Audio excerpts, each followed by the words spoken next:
எல்னினோவினால் சுகாதார சீர்கேடுகள் பாதிப்புகள் ஏற்படுமா என்று பலரும் கேள்வி எழுப்பிக் கொண்டிருக்கின்றனர்.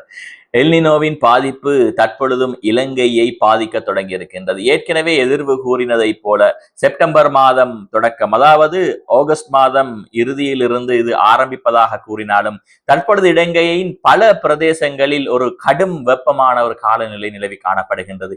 இவ்வாறு எங்களுடைய சூழல் நிலைமைகள் மாற்றம் அடைந்ததன் காரணமாக எல்னினோ நிலைமைகள் மென்மேலும் மோசமடைவதற்கான அறிகுறிகள் தான் தென்படுகின்றன. எனவே தற்பொழுது கூட நாட்டில் மிக மிக மிக அதிகமான வெப்பமான காலநிலை வடக்கு கிழக்கு பிராந்தியங்களில் நிலவுகின்றது. அதே போன்று மேல் மாகாணத்தை எடுத்துக்கொண்டாலும் அதன் எல்னினோவின் தாக்கத்தை பாரியளவில் உணராமல் இருப்பதற்கான காரணம் தென்மேல் பருவப்பயிற்சி மழை பெய்து கொண்டிருக்கின்ற காலம். வளமையாகவே இந்த காலப்பகுதியில் தென்மேல் பருவப்பயிற்சி மழைகள் அதிகமாக கிடைக்கக்கூடிய காலம் என்றாலும் கூட தற்பொழுது அந்த மழை வீழ்ச்சி கூட குறைவாக இருந்து ஆனாலும் அதிகமான ஒரு வெப்பமான சூட்டுடனான காலநிலை தான் காணப்படுகின்றது.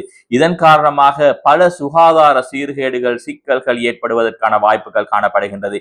எனவே இந்த வெப்பமான காலங்களை முகம் கொடுப்பதற்காக நீங்கள் உங்களுடைய சுகாதாரம் ரீதியாக உங்களை ஆயத்தமாக வைத்திருக்க வேண்டும். நீங்கள் அதிகமாக நீராகாரங்கள் அருந்த வேண்டும். உங்களை ஹைட்ரேட் செய்து கொள்ள வேண்டும். இவ்வாறு ஹைட்ரேட் செய்து கொள்வதன் மூலமாக இந்த வெப்பமான சூழ்நிலையில் உங்களுக்கு ஏற்படுகின்ற இந்த சுகாதார சீர்கேடுகளில் இருந்து உங்களை பாதுகாத்துக் கொள்ள முடியுமானது இருக்கின்றது. இதன் பாதிப்புகள் சிறிய குழந்தைகளை முதல் வயோதிபர்களுக்குத்தான் அதிகமாக தாக்குவதற்கான சந்தர்ப்பங்கள். எனவே ரிஸ்க் கேட்டகரியில் காணப்படுகின்றவர்களாக சிறு குழந்தைகள், அதே போன்று வயோதிபர்கள், கர்ப்பிணி பெண்கள், அதே போன்று நீண்ட நாள் வியாதிகளுடன் பாதித்திருக்கின்றவர்கள், அதாவது சிறுநீரக வியாதிகளாக இருக்கலாம், இருதய நோய் உள்ளவர்களாக இருக்கலாம். இவ்வாறு நீண்ட நாள் வியாதிகளினால் பாதிக்கப்பட்டவர்கள் கூட இந்த டீஹைட்ரேஷன் காரணமாக வெப்பமான காலநிலைகளில் ஏற்படுகின்ற இந்த சிக்கலான நிலைமைகள் காரணமாக பாதிக்கப்பட இருக்கின்றனர். எனவே நீங்கள் உங்களை அதிகமாக நீராகாரங்கள் அருந்துங்கள்.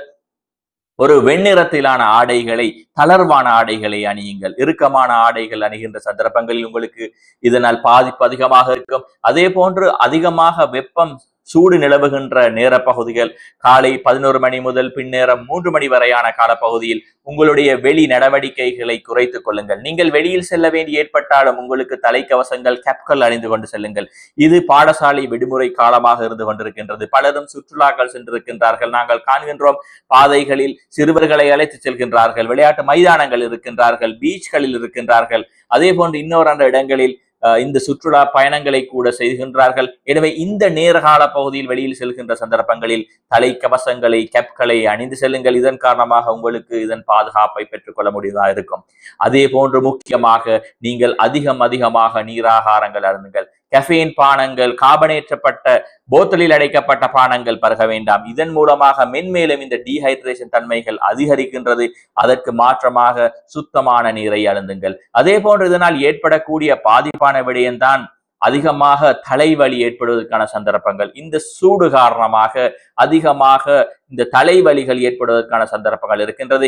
எனவே நீங்கள் அதிகமாக நீர் அருந்துங்கள். இதனால் தலைவலி குறைவடைவதற்கான சந்தர்ப்பங்கள் இருக்கின்றது. அதே போன்று ஒற்றை தலைவலி என்று சொல்லப்படக்கூடிய மிக்ரேன் காணப்படுகின்றவர்களுடைய தலைவலி இந்த கால பகுதியில் அதிகரிப்பதற்கான சந்தர்ப்பங்கள் காணப்படுகின்றது. எனவே நீங்கள் முன்னெச்சரிக்கையாக நடந்து கொள்ள வேண்டும். சிறுநீரக சம்பந்தப்பட்ட நோய்கள் உடையவர்களுக்கு சிறுநீரக கற்கள் தோண்டுவதற்கான சந்தர்ப்பங்கள் காணப்படுகின்றது.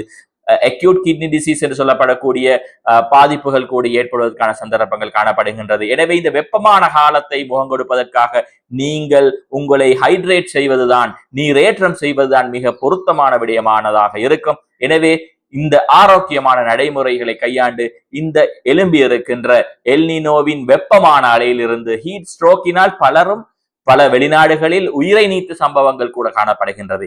எனவே இந்த வெப்பமான காலத்தை முகம் கொடுப்பதற்காக, ஆரோக்கியமாக முகம் கொடுப்பதற்காக நீங்கள் தயாராக வேண்டும். அதிகமாக நீர்களை அருந்துங்கள். நாங்கள் செய்திகளில் பார்க்கின்றோம், நீர்நிலைகளில் கூட நீர்மட்டம் கூட, குடிநீர்கள் உற்பத்தி செய்கின்ற குடிநீர்களுக்காக பெறப்படுகின்ற நீர்நிலைகளின் நீர்மட்டம் கூட குறைவடைந்து செல்கின்ற சந்தர்ப்பங்கள் செய்திகளினூடாக அவதானித்திருக்கின்றோம். எனவே நீர்களை சிக்கனமாக பயன்படுத்துங்கள். அதிகமாக நீர் அருந்துங்கள். இதன் மூலம் இந்த வெப்பத்தின் தாக்கத்திலிருந்து உங்களை பாதுகாத்துக் கொள்வதற்கான சந்தர்ப்பம் அமைகின்றது. தொடர்ந்தும் இவ்வாறான மருத்துவம் தொடர்பான வீடியோக்களுக்காக எங்களுடைய டாக்டர் அன்பாஸ் ஃபாரூக் தமிழ் யூடியூப் பக்கத்துடன் இணைந்திருங்கள்.